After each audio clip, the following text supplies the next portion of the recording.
Bismillahirrahmanirrahim. Assalamualaikum warahmatullahi wabarakatuh. Innal hamdalillah nahmaduhu wa nasta'inuhu wa nastaghfiruh wa na'udzu billahi min syururi anfusina wa min sayyiati a'malina. May yahdihillahu fala mudhillalah wa may yudlil fala hadiyalah. Allahumma sholli wa sallim ala nabiyyina Muhammadin wa ala alihi wa sahbihi ajma'in, amma ba'd. Para pemirsa Mulung Hikmah yang dirahmati Allah, alhamdulillah kita bertemu kembali dalam tayangan Mulung Hikmah. Semoga kita semua selalu diberikan kesehatan, keafiatan oleh Allah Subhanahu wa Ta'ala, sehingga segala kegiatan, segala aktivitas yang kita kerjakan akan berjalan dengan lancar, efektif dan efisien. Amin. Baik pemirsa Mulung Hikmah yang dirahmati Allah, saya teringat satu cerita yang cerita itu berawal dari sebuah talkshow yang diadakan oleh sebuah lembaga bisnis, yang mana narasumber yang dihadirkan adalah sosok yang istimewa, sosok yang nyentrik, salah satu potret pengusaha sukses yang pernah dimiliki oleh Indonesia, yang dengan gaya khasnya sering mengatakan goblok, goblok. Nah, kalau kita menyampaikan kata goblok, nah pastilah pengusaha ini adalah almarhum Bapak Bob Sadino, atau lebih dikenal orang-orang memanggilnya Om Bob. Gitu. Dalam sesi wawancara, ada seorang anak muda yang bertanya kepada Pak Bob Sadino, Pak Bob, ketika saya mendengarkan apa yang sampean paparkan terkait dengan kiat-kiat berbisnis, kemudian menjadikan Pak Bob menjadi salah satu orang yang sukses dalam bidang bisnis di Indonesia ini, rasanya nyaman sekali. Namun ketika mau memulainya, ada banyak kendala yang saya hadapi. Kemudian setelah Pak Bob mendengar celotehan anak muda tersebut, kemudian Pak Bob menimpali dengan pertanyaan, memang kalau boleh tahu, apa kendala yang kamu hadapi ketika ingin memulai sebuah bisnis? Kemudian anak muda ini menjawab, ya tentunya samalah seperti yang dialami para pebisnis pemula, Pak Bob. Masalahnya yang paling utama yaitu dana atau modal. Ya kalau mendengar paparan Pak Bob, menarik memang, tapi yaitu masalah modal itu yang akhirnya ya membuat saya ini terkendala untuk memulai bisnis yang saya inginkan. Kemudian Pak Bob menjawab, oh kalau hanya sebatas modal, sebenarnya untuk memulai sebuah bisnis nggak harus pakai modal yang besar, nggak harus terfokus dan terpusat kepada pendanaan, nggak harus. Bahkan pakai modal dengkul saja bisa kita sukses. Itu kata-kata atau kalimat Pak Bob yang disampaikan kepada anak muda tersebut. Kemudian anak muda itu kaget dan terkejut, loh modal dengkul gimana toh Pak Bob maksudnya? Ya iyalah, cuma modal dengkul itu sudah cukup membuat kita bisa sukses dengan izin Allah. Maaf Pak Bob, kata anak muda ini, saya kok masih belum paham maksudnya Pak Bob, bagaimana kita ini berusaha berbisnis hanya dengan modal dengkul. Di mana logikanya? Baik, kalau kamu bertanya tentang logikanya di mana, sekarang saya ingin bertanya kepada kamu. Ini kata Pak Bob Sadino. Kemudian Pak Bob Sadino meneruskan pertanyaannya. Dia memberikan satu pertanyaan kepada anak muda itu. Wahai anak muda, kalau seandainya ada seseorang yang ingin menawar lututmu yang sebelah kanan dengan harga 500 juta kira-kira kamu mau menjualnya apa tidak? Ya sontak saja anak muda ini terkejut. Ada orang mau menawar lututnya, dihargai satu lutut itu senilai 500 juta. Anak ini menjawab, tentu saya nggak mau Pak Bob, lutut saya ini sangat berharga, berapapun tidak akan saya jual, karena saya butuh lutut saya ini. Kalau saya nggak punya lutut sebelah kanan ini lah, terus bagaimana saya bisa berjalan? Nah, satu lututmu tadi, kata Pak Bob, dihargai orang 500 juta. Berarti kalau 2 lutut jumlahnya berapa? Ya 1 miliar. Nah itulah, makanya ini yang saya maksud, kata Pak Bob Sadino, memulai usaha itu bisa hanya dengan modal dengkul. Satu lutut atau satu dengkul tadi itu harganya 500 juta ditawar orang, Anda tidak mau jual. Nah kalau 2 ditawar kan 1 miliar, berarti sebenarnya kita ini punya aset, punya modal senilai 1 miliar. Itu jawaban Pak Bob Sadino yang membuat anak ini akhirnya tertunduk dan mengiyakan logika yang disampaikan oleh Pak Bob Sadino. Para pemirsa Mulung Hikmah yang dirahmati Allah, apa pelajaran yang bisa kita ambil dari cerita dialog antara Pak Bob Sadino dengan anak muda ini? Bahwa sesungguhnya kita mesti menyadari betapa banyak karunia nikmat yang telah Allah berikan kepada kita semua. Saking banyaknya kadang kita ini merasa tidak punya apa-apa. Kenapa? Karena kita sudah terbiasa dan sangat menikmati segala nikmat yang telah Allah berikan itu, sampai-sampai kita tidak tahu berapa nilai diri kita melalui nikmat-nikmat Allah yang telah dititipkan kepada kita. Maka cerita antara Pak Bob dan anak muda itu cukuplah membuat kita belajar bersama bahwa ketika kita ingin memulai suatu kegiatan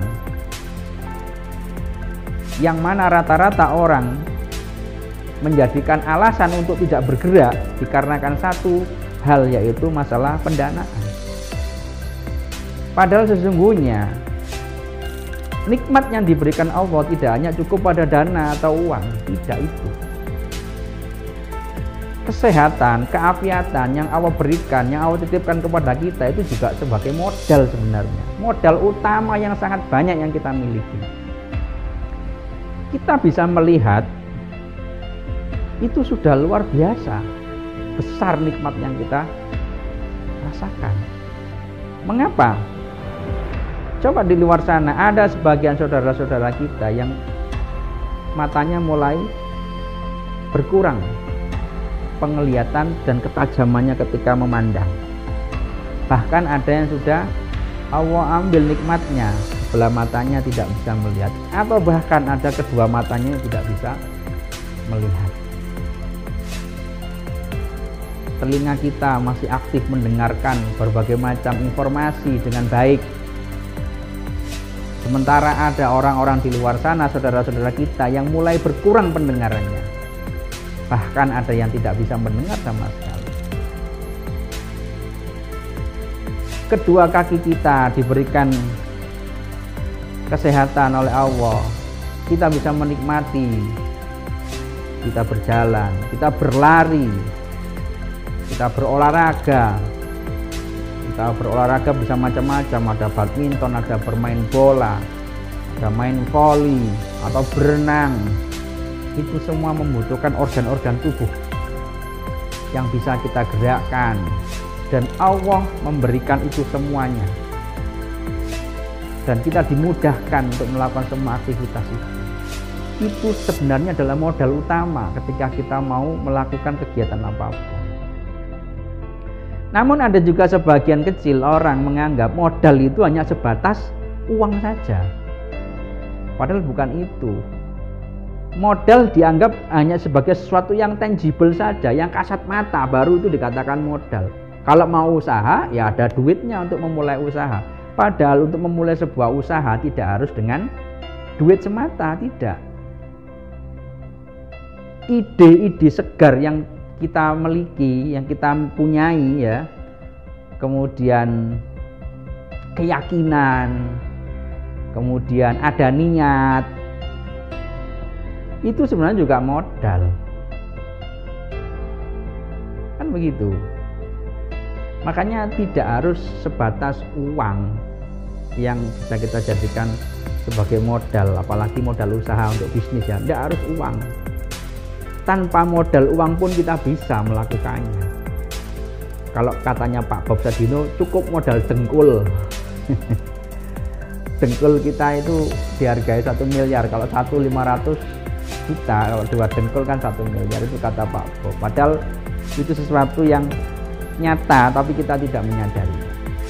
Ide-ide cerdas, ide-ide cemerlang itu juga bagian daripada modal yang bisa kita manfaatkan untuk melakukan kegiatan.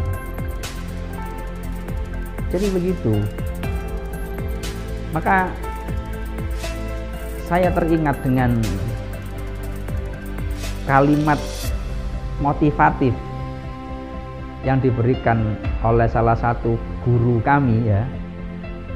Guru-guru kami salah satunya, beliau mengatakan kepada saya 3 prinsip untuk kita bisa bertahan hidup.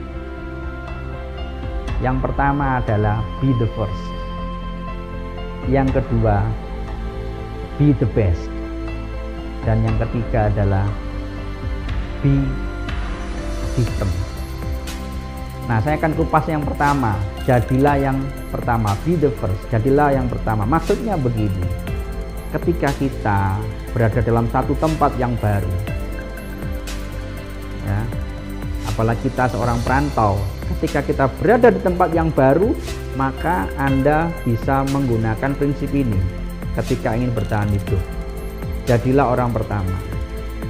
Maksudnya begini, ketika Anda ingin memulai sebuah kegiatan, ya Anda pantaulah sekitar Anda, kegiatan apa saja yang sekiranya belum ada di daerah baru yang Anda tempati. Saya ambil contoh, misalkan kita ingat awal-awal sekolah SDIT Ihsanul Amal ini berdiri. Nah, itu adalah satu terobosan, satu ide cerdas dari seorang dan beberapa tokoh pencetus pendidikan, yang salah satunya bernama Pak Sukiman di Amuntai ini ya, di Alabio khususnya.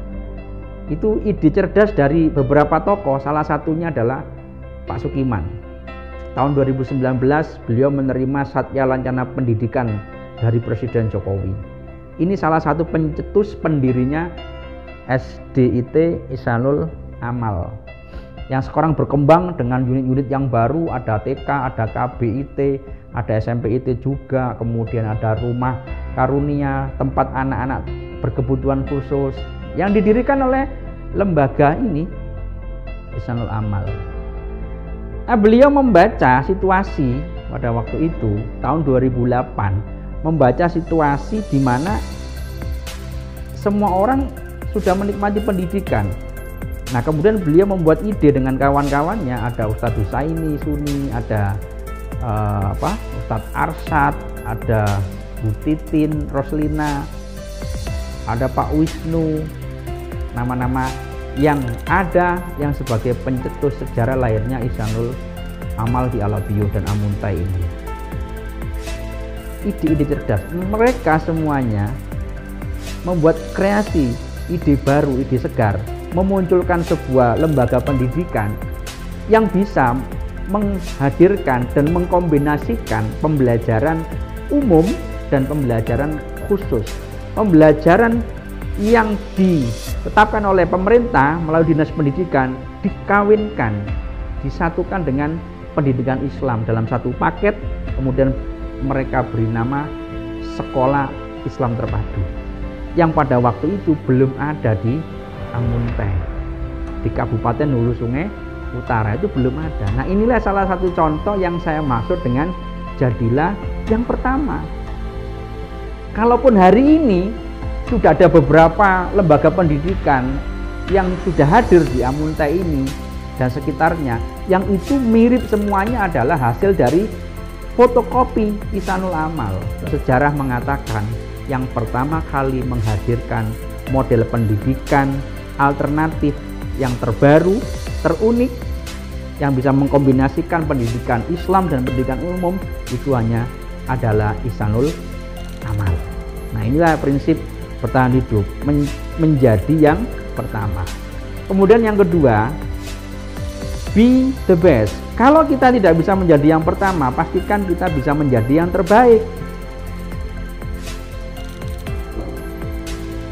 Kalau orang sudah buka usaha, misalkan usaha bisnis A, ya kalau ternyata orang sudah buka bisnis A, ya kita buka bisnis B yang memang sama produknya tapi kita bisa memberikan pelayanan-pelayanan yang lebih bagus, produk-produk yang lebih menarik, sehingga dalam persaingan di lapangan masyarakat yang menilai. Dan ternyata paling digemari itu adalah produk kita, ya bisa dikatakan kita bukan yang pertama, tapi kita yang terbaik. Kalau kita mendirikan lembaga pendidikan, anak-anak kita ikut dalam ajang-ajang perlombaan yang diadakan oleh dinas pendidikan atau dinas yang lain, ya, atau lembaga swasta yang mengadakan, perusahaan-perusahaan swasta yang mengadakan lomba-lomba terkait dengan pendidikan, anak-anak kita selalu mendapatkan juara pertama. Guru-guru kita ketika ikut lomba juga menjadi juara pertama. Lomba sekolah, ya, lomba sekolah sehat, penghargaan Adiwiyata, kita juga mendapatkan predikat yang terbaik. Kita memang bukan yang pertama, tapi kita bisa menjadi yang terbaik. Ini prinsip yang kedua ketika kita ingin bisa bertahan hidup. Yang ketiga, jadilah yang berbeda. Ketika kita memulai suatu usaha atau kegiatan atau lembaga pendidikan yang kita hadirkan seperti Ihsanul Amal hari ini, memang sudah banyak sekolah-sekolah pendidikan, sekolah-sekolah Islam, sekolah swasta yang sudah berdiri di Amuntai ini.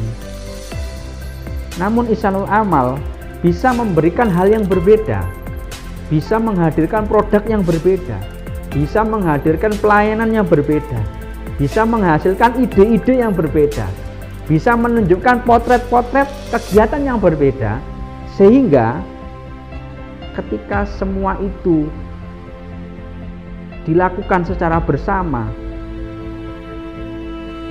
kemudian diminati banyak orang, akhirnya menghasilkan hasil yang berbeda, yang perbedaan itu menjadikan lebih baik.